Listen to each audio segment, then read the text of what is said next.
Bonsoir et bienvenue à cette nouvelle édition de Direct. Aujourd'hui, nous allons consacrer notre rencontre à la visite qu'a effectuée le roi Philippe VI d'Espagne ici en Égypte et le chef de l'État qui l'a reçu au siège du palais d'Al-Ittihadiyya. Les pourparlers qui se sont déroulés concernant et évoquant plusieurs dossiers, aussi les mémorandums d'entente et les accords ayant été signés et évidemment le résultat de cette visite. Aujourd'hui aussi, nous allons consacrer notre deuxième volet aussi à Gaza pour passer en revue la dernière ou les dernières évolutions et la situation dans Gaza. Évidemment, notamment la situation humanitaire dérisoire. Il faut dire que le président Assisi a reçu le roi Philippe VI d'Espagne qui a jugé impératif d'instaurer un cessez-le-feu à Gaza et de libérer les otages et d'assurer l'acheminement évidemment de l'aide humanitaire. Nous allons parler aussi de l'inauguration du Forum des hommes d'affaires égypto-espagnols et des relations économiques reliant l'Égypte à l'Espagne. Et dans ce contexte, il faut dire que le Premier ministre Dr Moustapha Madbouli a accueilli lui aussi au siège du gouvernement le roi d'Espagne Philippe VI et l'entretien apporté sur le renforcement du partenariat stratégique entre les deux pays, notamment dans les domaines de l'investissement, des infrastructures, de l'énergie, du transport, du tourisme, de la culture. Il faut dire que le Premier ministre a mis l'accent ou a mis en avant les réformes économiques menées par l'Égypte et les opportunités offertes aux entreprises espagnoles, en particulier dans la zone économique du canal de Suez et les projets liés aux énergies renouvelables et à l'hydrogène vert. Et pour nous donner davantage d'éclaircissements, nous avons le plaisir d'avoir ici au studio Dr Raouf Ghafar, analyste politique. Dr Raouf Ghafar, bonsoir et bienvenue avec nous. Bonsoir, merci. Dr Raouf Ghafar, l'Égypte a accueilli le roi Philippe VI d'Espagne pour une visite d'affaires et plusieurs dossiers ont été évoqués. Quels sont les dossiers les plus importants ? Sur le plan relations entre les deux pays, nous savons que les relations entre l'Égypte et l'Espagne sont des relations qui datent depuis très longtemps, sont des relations très fortes sur tous les niveaux, c'est-à-dire politiquement, économiquement, etc. Et on a échangé beaucoup de visites entre les chefs d'État et les dirigeants de l'Égypte et de l'Espagne. Dernièrement, et depuis déjà longtemps, il y a beaucoup de relations économiques entre les deux pays. Donc cette visite vient justement dans le même contexte de reconfirmer la solidarité de l'Espagne vis-à-vis l'Égypte en ce qui concerne toutes les crises régionales et en ce qui concerne encore le renforcement des relations économiques entre les deux pays. Il faut dire que le chef de l'État, le président Abdel Fattah el-Sisi et son épouse, Madame Intisar el-Sisi, ont reçu le roi Philippe VI d'Espagne et son épouse, la reine Laetitia, au siège du palais d'Al-Ittihadiyya à Héliopolis. Le roi Philippe VI effectue leur première visite d'État en Égypte et le président et le roi se sont entretenus en privé avant de rejoindre les délégations de deux pays. Voyons les détails dans ce compte rendu. Le président Abdel Fattah el-Sisi et son épouse Intisar el-Sisi ont reçu mercredi le roi d'Espagne Philippe VI et la reine Laetitia au palais d'Al-Ittihadiyya à Héliopolis qui effectuent leur première visite d'État en Égypte. Pendant la cérémonie d'accueil, ils ont passé en revue la garde d'honneur et ont pris la pose après 21 coups de canon devant les photographes. Le président et le roi se sont ensuite entretenus en privé et ont finalement été rejoints par les délégations des deux pays. Lors de leur entretien, les deux chefs d'État ont souligné la nécessité de mettre un terme à l'escalade dans la région et de préserver la paix qui y prévaut depuis les années 70. Rejetant catégoriquement toute tentative d'expulser le peuple palestinien hors de son territoire, ils ont mis en garde que cette éventualité risquerait de réduire à néant la cause palestinienne, de menacer la sécurité des pays voisins et de provoquer une vague inédite de départs illégaux vers l'Europe, a rapporté le porte-parole de la présidence, Mohamed Chennaoui. Et Sisi et Felipe VI ont également exprimé leur rejet total des pratiques israéliennes illégales en Cisjordanie, y compris l'expansion colonialiste et la menace d'annexer les territoires palestiniens. Les crises régionales et internationales, notamment la guerre en Ukraine, ont également été au menu des discussions, au cours desquelles les deux bords ont affirmé l'importance des solutions politiques pacifiques, préservant la souveraineté des États, l'intégrité de leur territoire et leurs ressources respectives. Le président et le roi se sont accordés sur une concertation bilatérale continue dans les instances régionales et internationales au sujet des questions d'intérêt commun. Le président Sisi et le roi Felipe VI, de même que l'épouse du président et la reine d'Espagne, se sont échangés les décorations en signe d'appréciation envers les relations stratégiques de longue date qu'entretiennent les deux pays.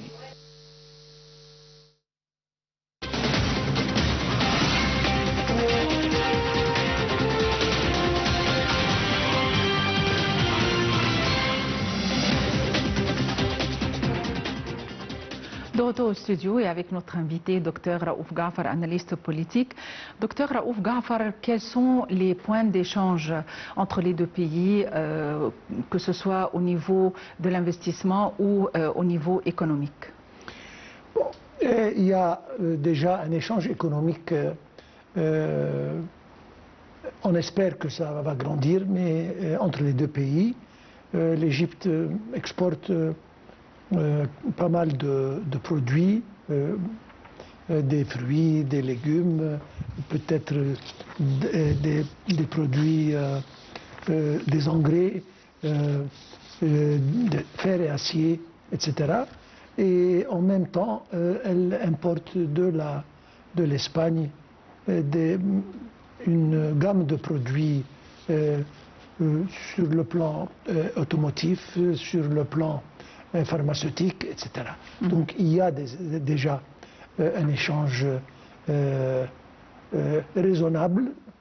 Espérons bien que avec les accords et les discussions lors de cette visite, on va sûrement augmenter le taux de cet échange et on va peut-être diversifier encore les produits entre export et import. Il y a des accords aussi qui sont conclus dans le domaine de l'énergie, du gaz liquéfié, de l'hydrogène vert. Donc, dans quelle mesure ces projets se concrétisent? Où se trouvent ces projets? Où se trouvent vraiment? Ça commence. Comme vous l'avez dit dans votre rapport, nous avons achevé une infrastructure vraiment colossale et impeccable.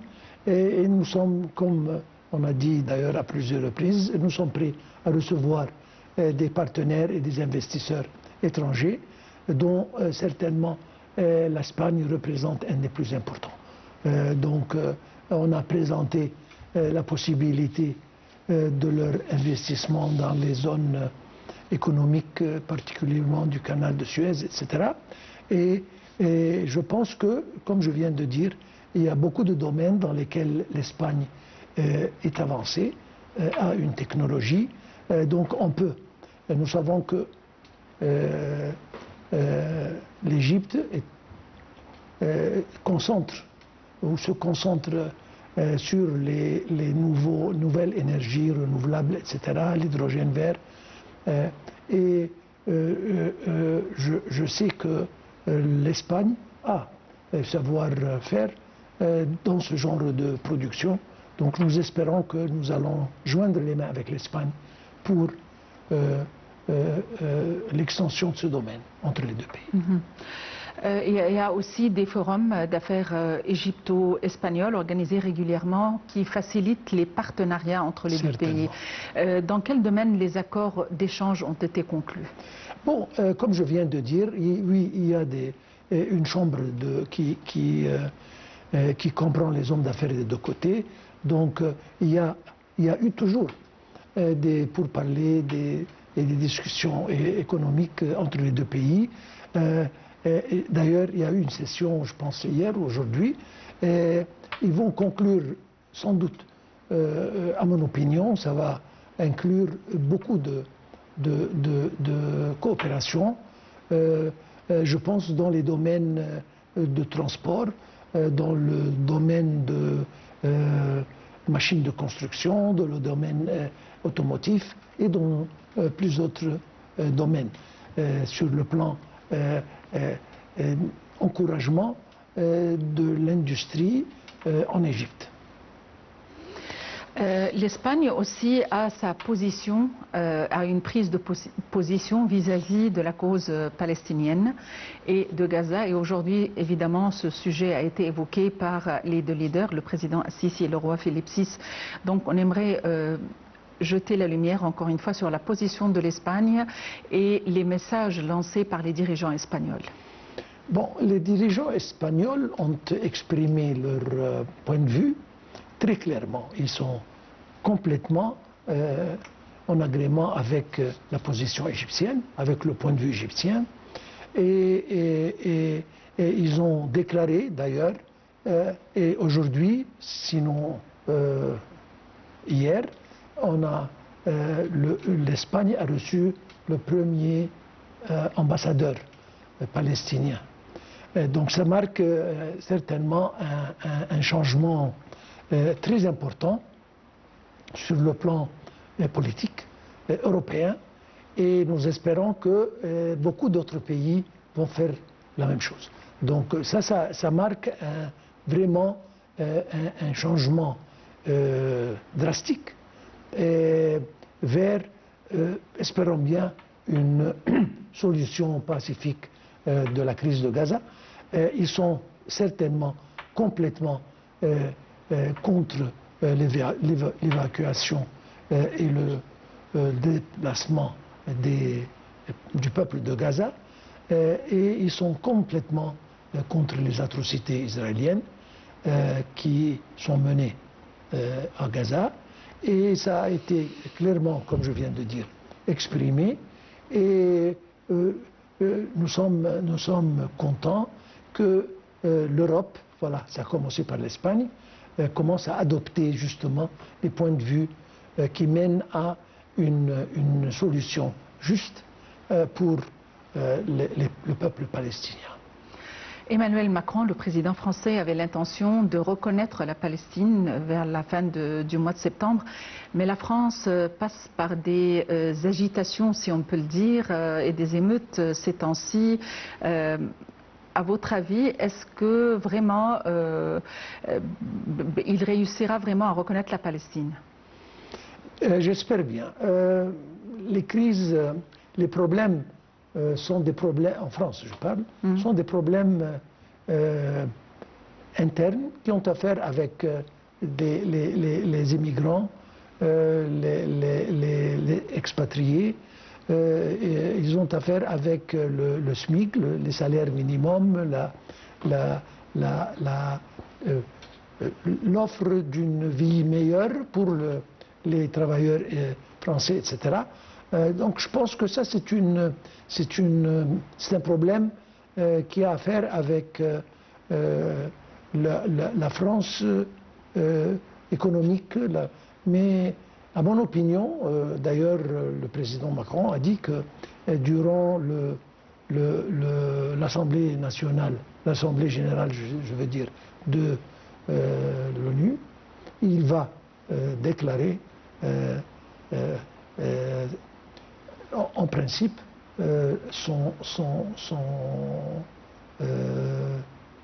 sa promesse, disons, de reconnaître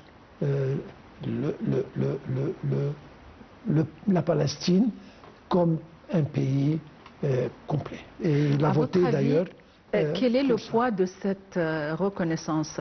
La reconnaissance espagnole, la reconnaissance française, et si on aura d'autres, dans quelle mesure ceci peut faire du bien, si on peut le dire, à la cause palestinienne, peut booster la cause palestinienne? C'est-à-dire la France, l'Espagne, et espérons qu'il y a des pays européens qui vont suivre, sont des forces régionales importantes dans le contexte européen, dans l'Union européenne.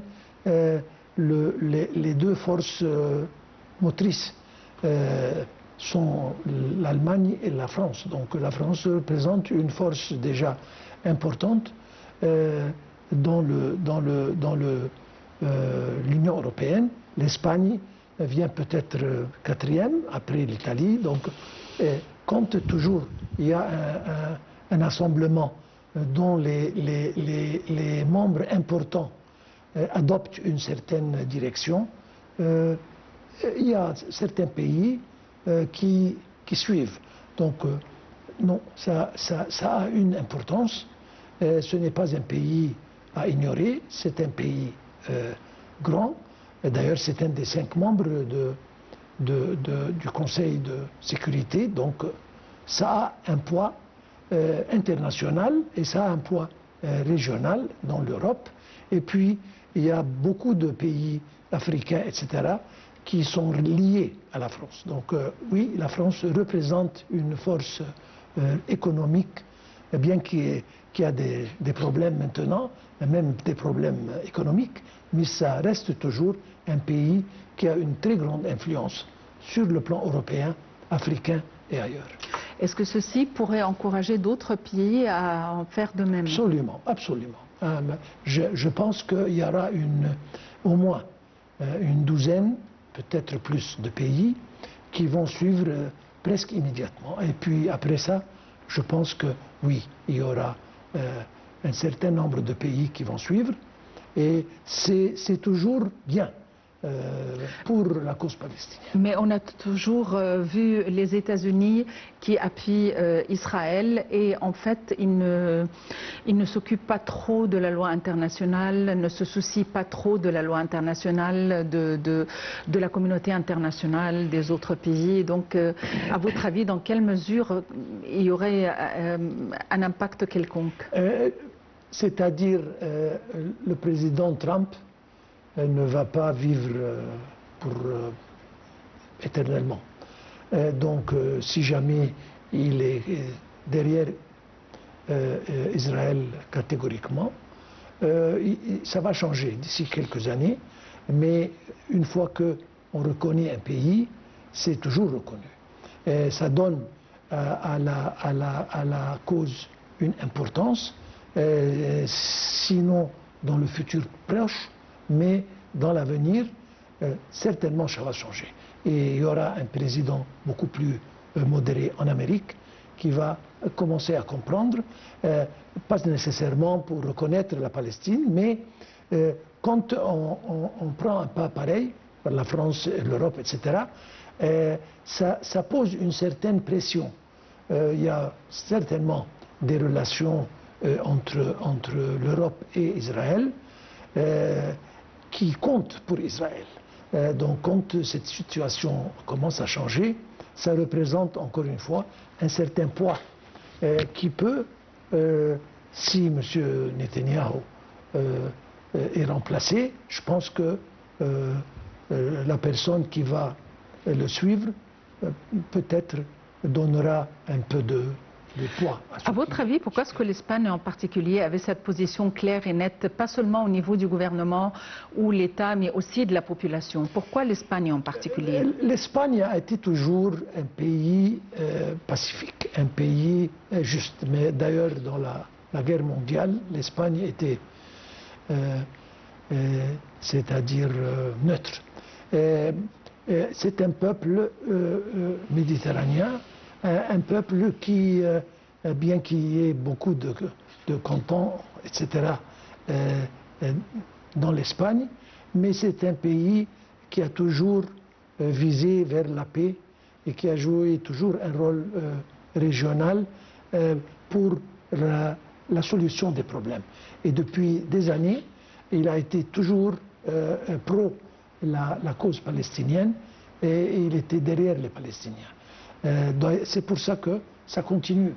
Il y a un roi et un gouvernement qui sont qui comprennent bien les choses et ils adoptent des décisions et des directions qui sont, de mon avis, justes. Nous allons passer aux travaux de la séance inaugurale du Forum d'affaires égypto-espagnol qui se sont ouverts en présence du Premier ministre Dr Mostafa Madbouli et le roi Philippe VI d'Espagne. Voyons les détails dans ce compte rendu.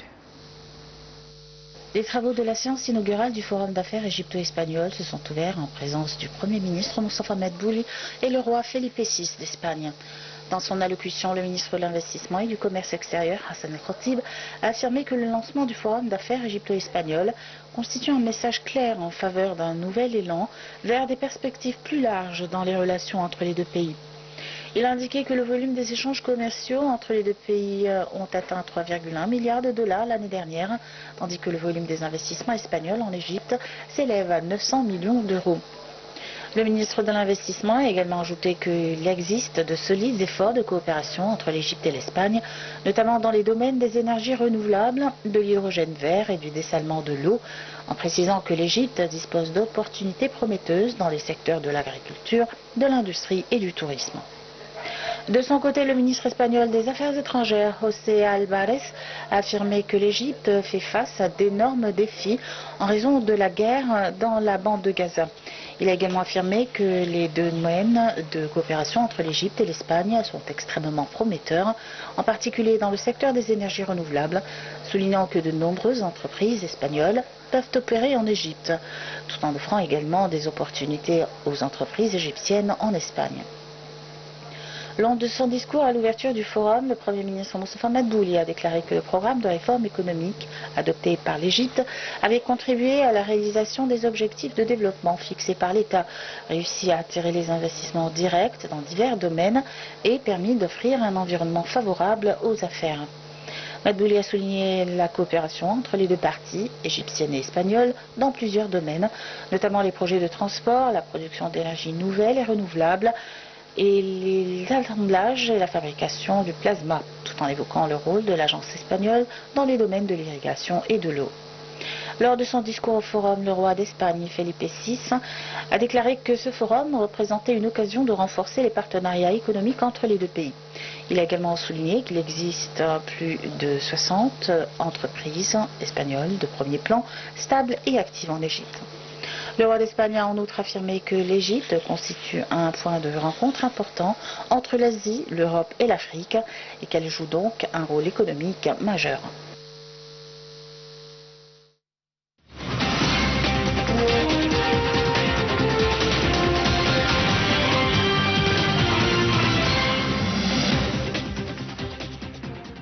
De retour au studio et avec notre invité, Dr Raouf Ghafar. L'Espagne, en tant que pays méditerranéen, nous avons des liens au niveau des activités du bassin méditerranéen. Donc, comment se concrétisent ces activités?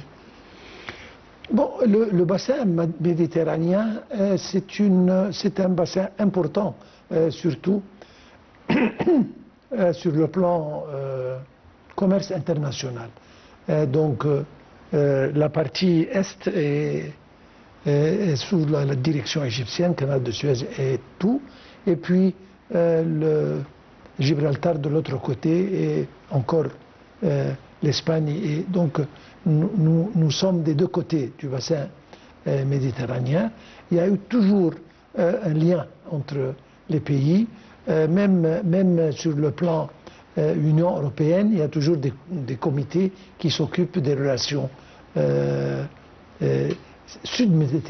sud-européennes et nord-méditerranéennes, avec tous les pays arabes, notamment l'Égypte certainement.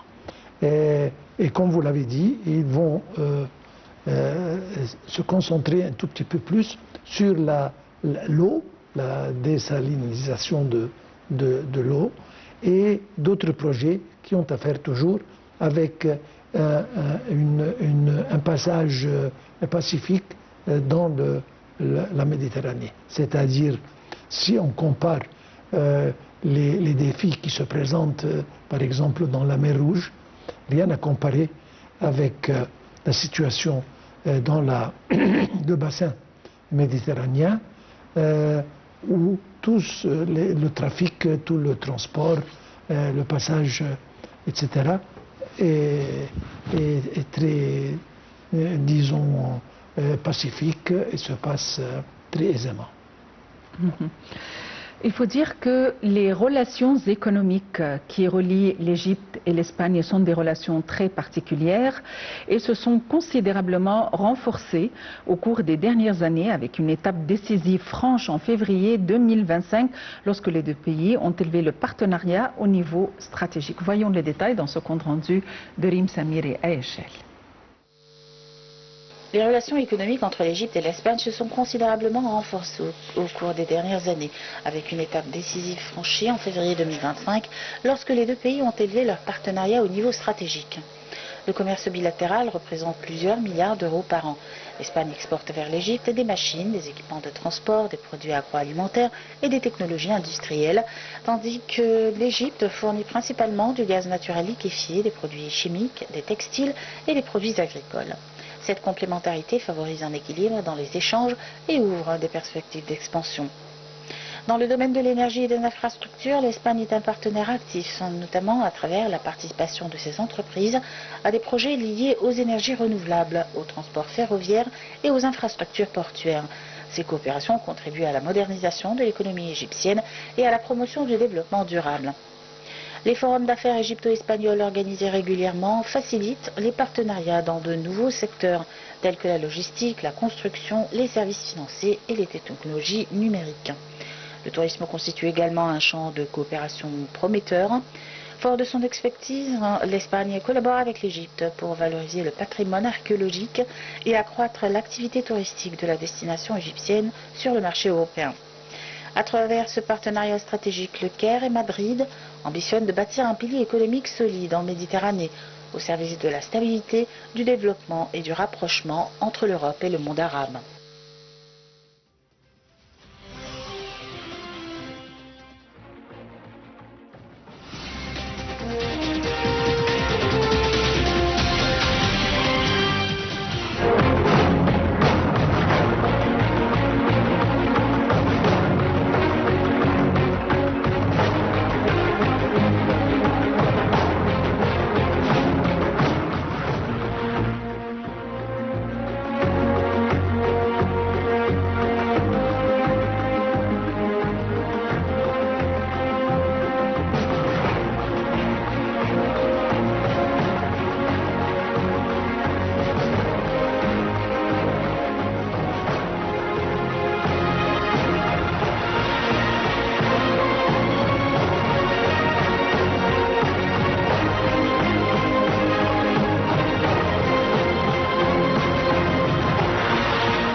Gaza qui reste toujours à la une et toutes les rencontres avec les différents dirigeants, les rencontres tenues par le chef de l'État, évidemment, incorporent nécessairement la question de Gaza étant donné que c'est une cause internationale, une cause humanitaire qui surpasse ou dépasse la question de litige, d'accrochage ou même de guerre. Il s'agit d'une situation humanitaire dérisoire, c'est du jamais vu. Il s'agit d'un nettoyage ethnique, il s'agit d'une famine, il s'agit de tentatives de déplacement des habitants de cette région. Il s'agit vraiment d'une cause humanitaire dérisoire d'une importance primordiale. Et dans ce contexte, l'armée israélienne a mené d'intenses bombardements sur Gazaville où elle mène une offensive terrestre majeure, provoquant de nouveaux déplacements de la population en laissant l'ONU, les hôpitaux au bord de l'effondrement. En laissant, selon l'ONU, les hôpitaux au bord de l'effondrement. L'offensive à Gaza-Ville a été condamnée à l'étranger, mais aussi en Israël, où une grande partie de la population s'inquiète pour les otages retenus dans la bande de Gaza. Sur un autre plan, l'aide humanitaires et de secours continuent d'entrer dans la bande de Gaza dans le cadre du convoi Zed al-Izza en provenance d'Égypte. Le 40e convoi baptisé Zed al-Izza est entré dans la bande de Gaza où les camions ont été inspectés par les forces d'occupation avant de parvenir jusqu'aux Palestiniens. Ce convoi transporte des tonnes de denrées alimentaires et de matériel de secours destinés à nos frères palestiniens. Voyons les détails dans ce compte rendu. Fort du soutien américain, Israël a annoncé le début d'une campagne militaire terrestre et aérienne à Gazaville mardi pour y anéantir le mouvement palestinien Hamas. Selon des témoins, il y a des tirs d'artillerie, des frappes aériennes, des tirs de quadricoptères et de drones. Les bombardements ne s'arrêtent jamais. Selon des établissements de santé, au moins 12 personnes, dont 3 enfants, ont été tuées jeudi dans les frappes israéliennes. La route côtière longeant la bande de Gaza est saturée de personnes fuyant vers le sud, à pied, en voiture ou sur des charrettes tirées par des ânes, leurs affaires entassées à la hâte. L'incursion militaire et les ordres d'évacuation dans le nord de Gaza provoquent de nouvelles vagues de déplacements, forçant des familles traumatisées à s'entasser dans une zone toujours plus réduite, incompatible avec la dignité humaine, a déclaré le chef de l'Organisation mondiale de la santé. L'ONU estimait fin août à environ 1 million le nombre d'habitants dans la ville de Gaza et ses environs dans le nord du territoire palestinien. L'armée israélienne a affirmé que plus de 350 000 personnes avaient fui la zone. Les hôpitaux déjà débordés sont au bord de l'effondrement alors que l'escalade de la violence bloque l'accès et empêche l'OMS de livrer des fournitures vitales, avertit le responsable de l'organisation onusienne. L'offensive à Gazaville a été condamnée à l'étranger, mais aussi en Israël, où une grande partie de la population s'inquiète pour les otages retenus dans la bande de Gaza. La guerre israélienne a coûté la vie à 65 141 personnes, en majorité des civils, selon le ministère de la Santé de Gaza, dont les données sont jugées fiables par l'ONU.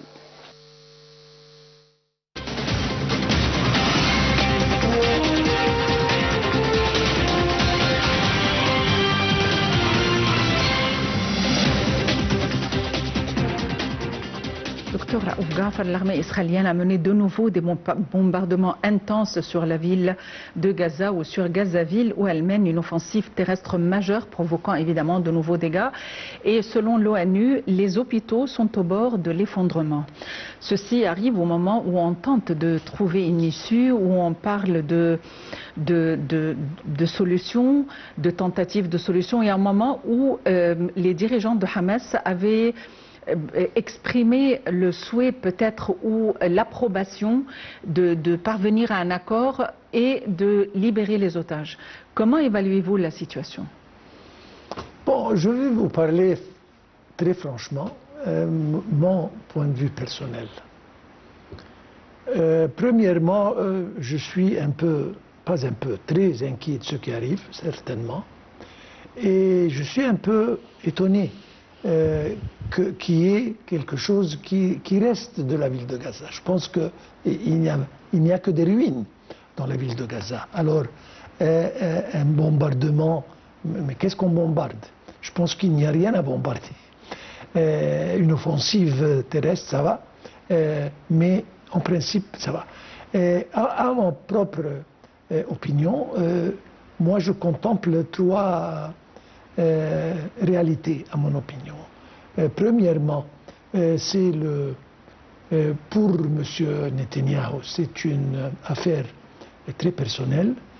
Son avenir politique dans son pays et voilà, n'est pas si stable, et que si jamais cette guerre finisse, il peut être très facilement emprisonné. C'est pour ça que, à mon opinion, encore une fois, il essaye d'étendre, de prolonger cette guerre le plus long possible pour rester le plus long possible comme Premier ministre. L'autre chose, c'est que certainement chaque otage compte. Mais ça m'étonnerait que les otages soient vivants en premier lieu, mais où on peut les cacher. C'est-à-dire, je pense qu'Israël a fait tout ce que bon lui semblait dans la bande de Gaza, sur terre, sous terre et où. Donc je peux pas penser où ces otages peuvent aller. Et j'ai l'impression que c'est devenu un prétexte, mais non pas un sujet franc. En second lieu, encore une fois, une opinion personnelle, c'est que Israël veut absolument éliminer le premier rang de Hamas, en espérant que, d'ailleurs on a dit ça, que le second rang, disons, la seconde ligne de commande pour Hamas sera un peu plus, disons, flexible pour discuter une solution pour ce problème. La troisième chose, c'est que il me semble que les yeux d'Israël vont pour le gaz qui existe devant la bande de Gaza, et si jamais ils occupent cette bande ou ils l'ont sous leur commandement, ils peuvent d'ailleurs contrôler ce gaz et certainement bénéficier de ce gaz. Ça, ce sont, de mon point de vue, les sujets essentiels qui préoccupent le Premier ministre israélien. Et certainement, il jouit d'un endorsement sans précédent du gouvernement du président américain. Et comme vous l'avez dit d'ailleurs il y a quelques instants, il s'en fiche pas mal de tout le monde, excepté la bénédiction de M. Trump. Et quel est l'objectif, à votre avis? Est-ce que l'objectif est uniquement Gaza? Si entre parenthèses on se dit de quel droit on peut demander à une population de se déplacer et demander à d'autres pays de recevoir ces populations et de penser à des projets touristiques à faire sur le pays des autres. Mettons ça de côté, un projet narcissique si on peut le dire. Il rigolait. À mon opinion, le président américain, il aime rigoler. Et ça, c'était une rigolade. Ça ne peut pas être sérieux. C'est un manque de respect vis-à-vis d'autrui. Certainement. Mais vous parlez de loi, vous parlez de droit, ça n'existe pas pour eux. Et tout ce qui arrive depuis 2 ans et quelques, 3 ans presque maintenant, c'est une atrocité sans précédent. C'est une... Ils ne connaissent pas loi, droits de l'homme, etc., etc. Ça n'existe pas pour eux. Et ils font, je ne veux pas répéter, mais je pense qu'ils se rétalient de ce qui est arrivé. On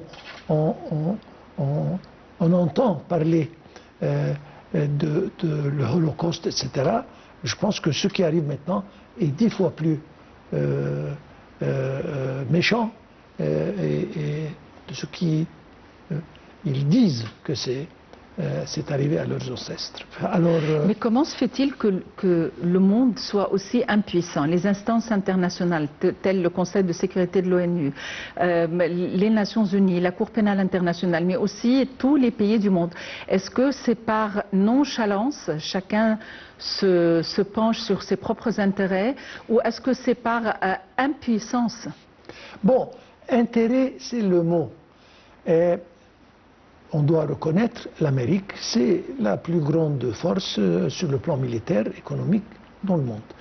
La Chine commence, un géant, mais elle se concentre pour son développement et elle ne se mêle pas de problèmes politiques internationaux. La Russie maintenant est occupée avec la guerre. Et il y a des temps qu'on pense que tout ce qui arrive dans le monde,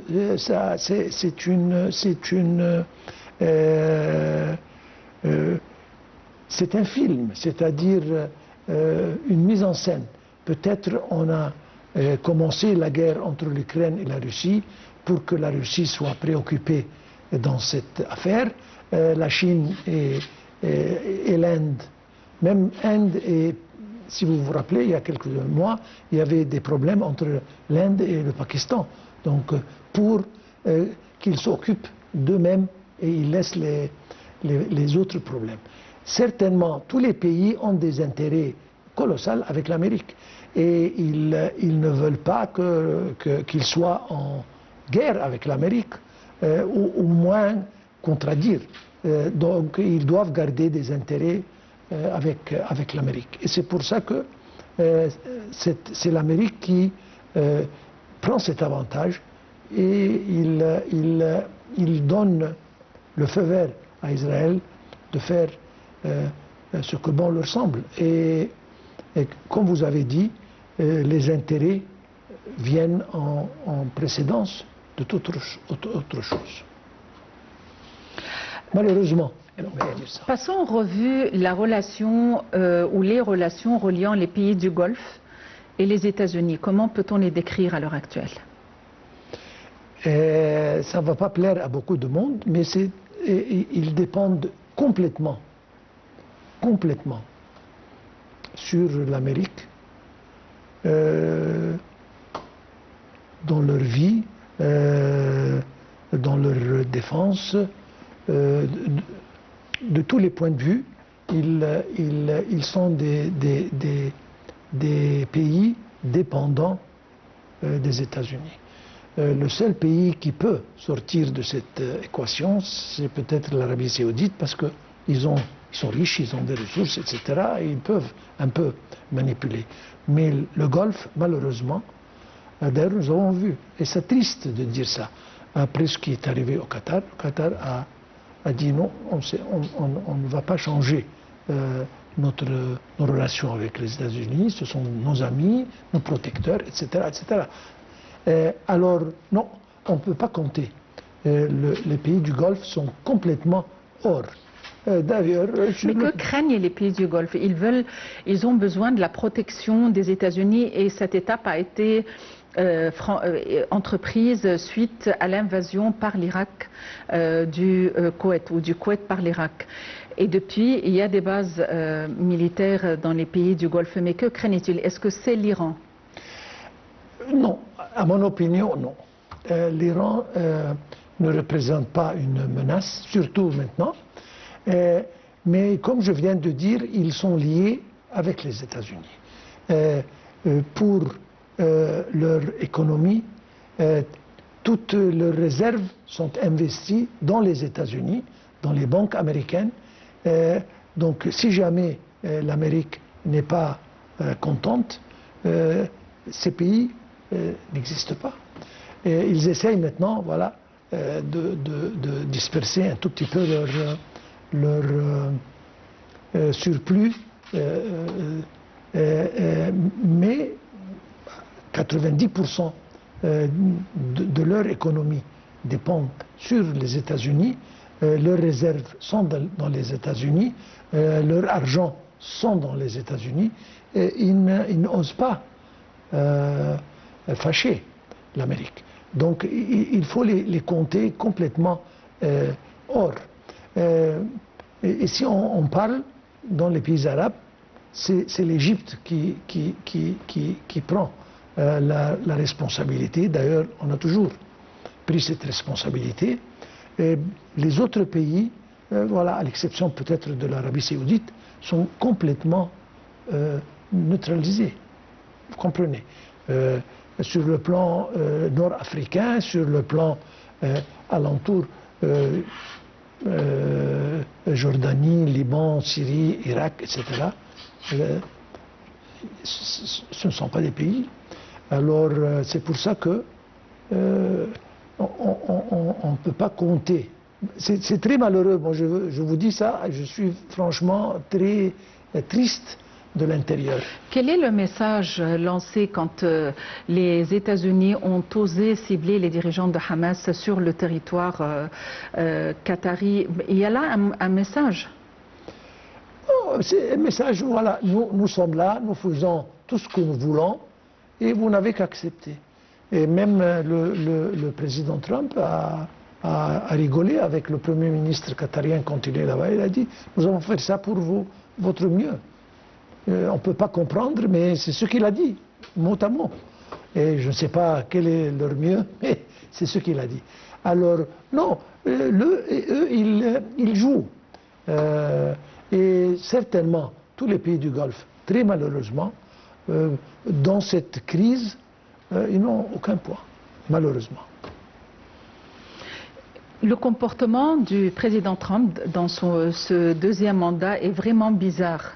C'est-à-dire, il agit avec beaucoup d'agression, il n'a aucun recours à la notion de l'institutionnalité.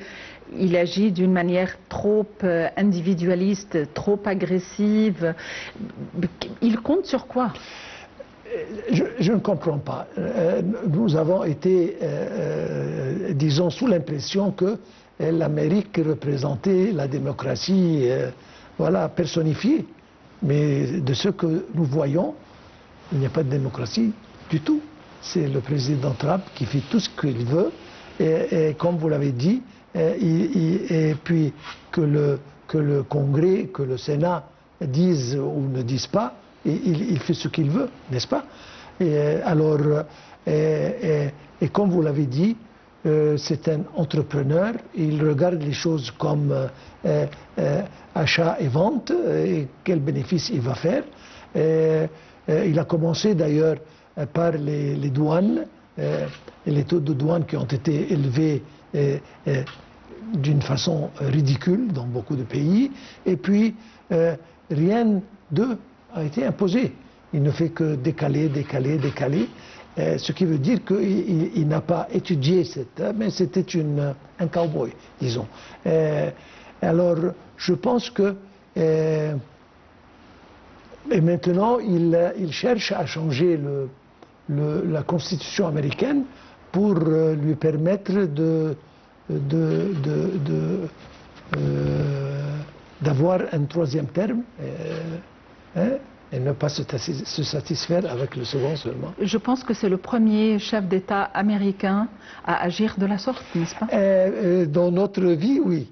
C'est-à-dire, je ne sais pas, de 150 ans, il y avait des présidents pareils, mais certainement, c'est un caractère très unique sur le plan...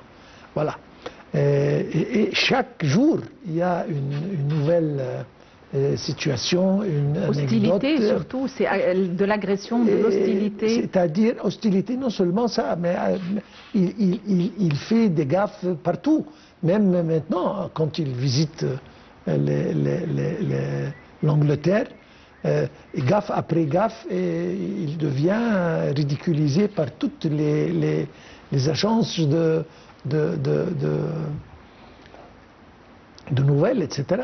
Alors, je ne sais pas. Espérons que, je ne peux pas dire qu'il va cesser parce qu'il est déjà âgé à changer, mais disons que peut-être ses conseillers peuvent lui passer quelques messages et il peut changer d'avis, si jamais. Je ne pense pas, mais espérons. Docteur Raouf Ghafar, vous êtes analyste politique. Merci d'avoir été avec nous aujourd'hui. Reste à vous remercier pour votre attention, à vous souhaiter une excellente fin de soirée, un bon week-end et à la prochaine.